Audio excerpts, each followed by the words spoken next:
Dr. Nathaniel Iliri Omotoba. I'm the lecturer in the Department of Tourism Studies, National Open University, Nigeria. And I am your online facilitator for TSM145, the Geography of Tourism. In this slide, we will be discussing the introductory aspects and the geography of Nigeria. Let me let you know that geography is the study of earthly phenomena and how man relates with them. Geography to a layman might mean the study of man and its environment. Yes, they are right, but geography is much more than that. That is why geography is the study of area differentiation, of variation at different scales in the environment, in human activities, and in the interaction between the two. Geography is divided into two, namely physical geography and human geography. The physical aspect is further divided into about 4 zones, where we have the lithosphere, the biosphere, the hydrosphere, and the atmosphere. Human geography, which simply means where we live and where we make a living. It has about 4 levels too. We have the family level of interaction, we have the interfamily level of interaction, we have the intercommunity level of interaction, and we have the international level of interaction. Why we are studying this is to know the relationship that exists between geography and tourism. According to Page and Cornell 2006, tourism can be defined as a form of nomadism that encompasses Homo sapiens, which is right and under the right condition enjoyable. According to WTO 1993, tourism encompasses the activities of persons traveling and staying in places outside their usual environment for not more than one consecutive year for leisure, business, and other purposes. The purpose of location of destination, geography, tourism, so to say, is divided into two, namely international tourism and domestic tourism. International tourism in this leaving your nationality, your country of abode, and going to another country for the purpose of tourism. Why the type of tourism you do within the country is termed domestic tourism. Looking at another criteria for classification of tourism, we talk about the products. What do you want to go and do there? What do you see there before you are going there? And as at that, we have as many types as possible. We have the ecotourism, we have cultural tourism, we have religious tourism, we have sport tourism, we have sport tourism, religious tourism, even medical tourism. We have sex tourism, and we have as many other types as possible. Tourism relies so much on geographical elements for its existence, and that is why when you look at the fixtures that tourism use, you realize that they are geographical in nature. I want to talk about the relief and drainage. Relief in the sense that you have the Zuma Rock, which is used as a tourist destination. We have Olumo Rock in Ogun State, a tourist destination. What about drainage? The river, ocean, the different rivers that we have. What of vegetation? Vegetation, we talk about as many areas as possible.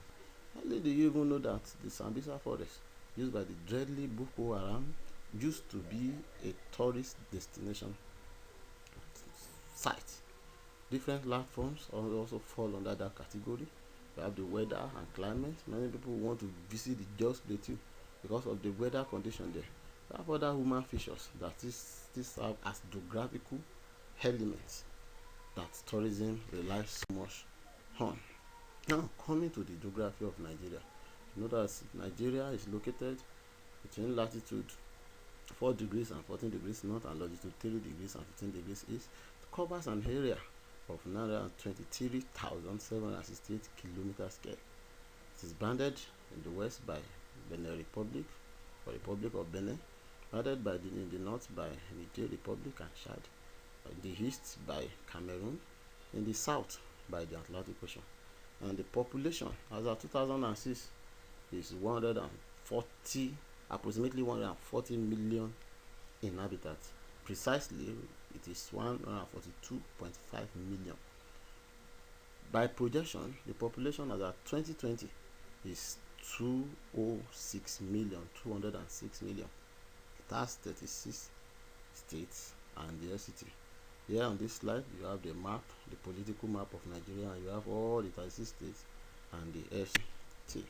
Now, Nigeria has various drainage and release systems, and these are categorized under 9. We have the northern high plains, we have the eastern mountain, the western upland, the southeastern lowland, the Enugu scarpland, the western coastline, the Niger Delta, the Niger Benue Valley, the Sokoto Plains, and the Sha Basin. And you have the map showing all this on this slide. Rivers drainage system have their own importance.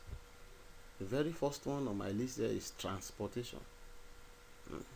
Transportation, I said during our online facilitation class, said without transportation there can never be tourism, because it is one of the core elements that make tourism exist. Before you can engage in tourism, you have to travel from one place to the other. For those that attended that lecture, they will understand what I am talking about. Transportation, drinking. Water is life. In fact, it is ranked as second in the hierarchy of resources after air. And you have air, then after that you have what you call water. Other domestic purposes like your washing of plates, washing of clothes, bathing, etc., etc. Water also serve employment purposes: fishing, boat making, net making, even transportation business. Part of agriculture, the northern part of Nigeria, where irrigation is mostly used, water is a prerequisite. Industrial, it serves industrial purposes as well, making of as many things. Hardly can you see what is being made in our industries without the use of water. Hydroelectric power generation. Because Nigeria, as it is today, we rely on hydroelectric power generation. That is why we have the Kanji Dam on River Niger. It also serves tourism purposes. People go to areas where you have water, they go for swimming, go for boating, go for as many tourism activities as possible. You know that even rivers serve the purpose of moving timbers, because timbers are bulky goods, so you need to move them from one place to the other, and after that you just put them inside the river and it moves, it flows along with the river. Also, vegetation zones and their importance. We have two zones of vegetation in Nigeria. We have the forest zone and we have the savanna zone. The forest zone, we have what we call the swamp, the mangrove, we have the rainforest, we have the swamp, we have the rainforest, and the savanna, we have the Guinea savanna, we have the Sahel savanna, and we have the Sudan savanna. All these are there. The mangrove, the freshwater swamp, the rainforest, they constitute the forest zone, while the Guinea savanna, the Sudan savanna, and the Sahel savanna, they constitute the savanna zone. Vegetation is also important, very very important in the area of agriculture. Remember, most of the thing, food is life. Without agriculture we cannot feed, and without vegetation there can never be agriculture.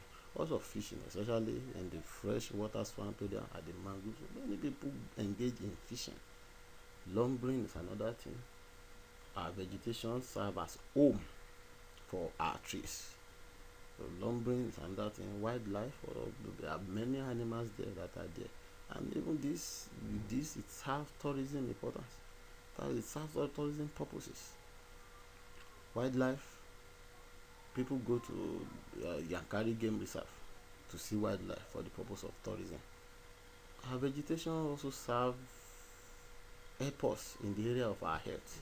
Most of the bark of these trees are used for medicinal purposes.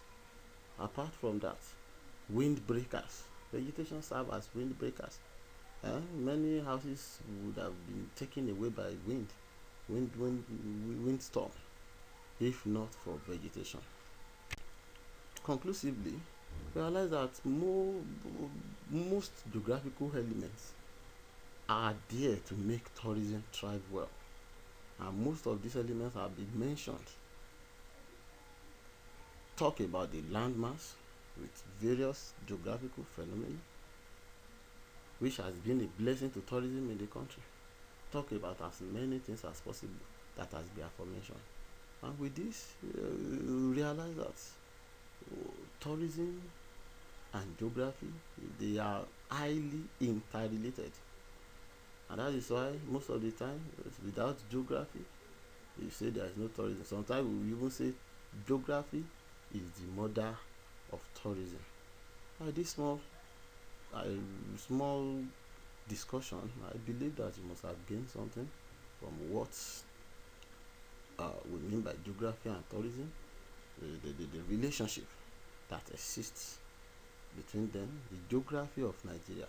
Talk about the location, the vegetation, the climate, and every other thing that you need to know. For the purpose of assessment, discuss the importance of mineral deposits in Nigeria to the success of our tourism sector. I want you to discuss this. I want you to look at it very well.